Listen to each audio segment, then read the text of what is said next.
What's the best way to get my boyfriend back? By moving on. When you first get dumped, control and power shifts overwhelmingly into the hands of your ex-boyfriend. The first move many women make is to try and reason with their ex. You may have already said things and made silly promises in order to convince your ex to come back to you. When that didn't work, maybe you pleaded. Or even begged. You wrote notes, sent cards, called your ex-boyfriend and sent him countless emails, trying to let him know how much you love him. The problem is that none of these things are going to work. Each of these things, while geared to make him realize how much you care about him, is only going to swing the balance of power even further in your ex-boyfriend's favor. Love shouldn't really be treated as a game, but in a breakup scenario, your ex is holding all the cards. You're sitting there with nothing, and you're completely at his mercy. Once you've exhausted all of the options you think are available, you give up. But hey, people get back together with their ex every single day. So what's different? How do they do it? What's the best way to get your ex-boyfriend to come back to you? The answer's simple, but it's actually the opposite of what you might think, and what you've probably been doing. To get your ex back, you need to move on with your life. Try to think of things from your ex-boyfriend's perspective. He just ended things, but you, his now ex-girlfriend, are still in love with him.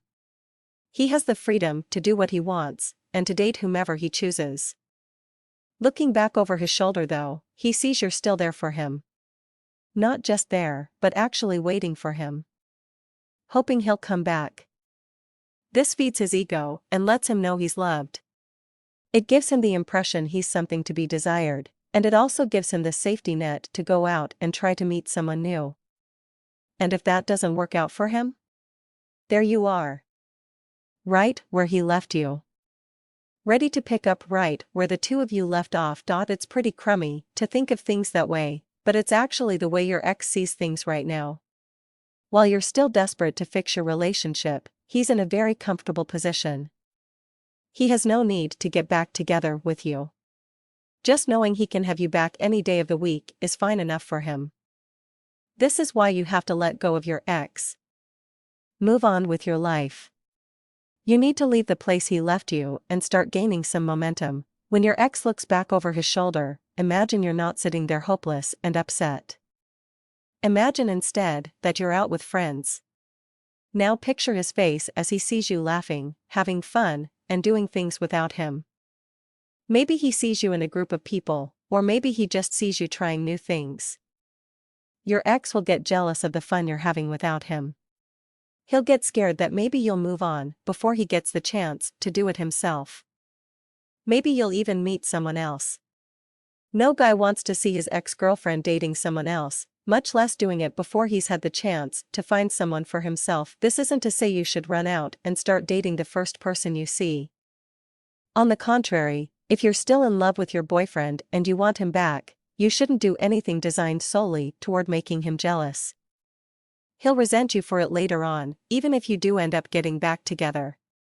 However, don't wait around for him either.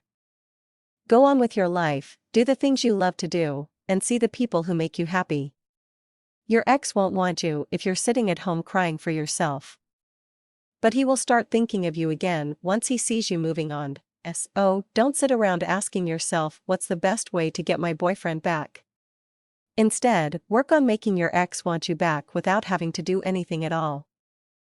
The more steps you take in his direction, the faster he'll run away. But take a few steps back? You'll probably see a whole different reaction from him.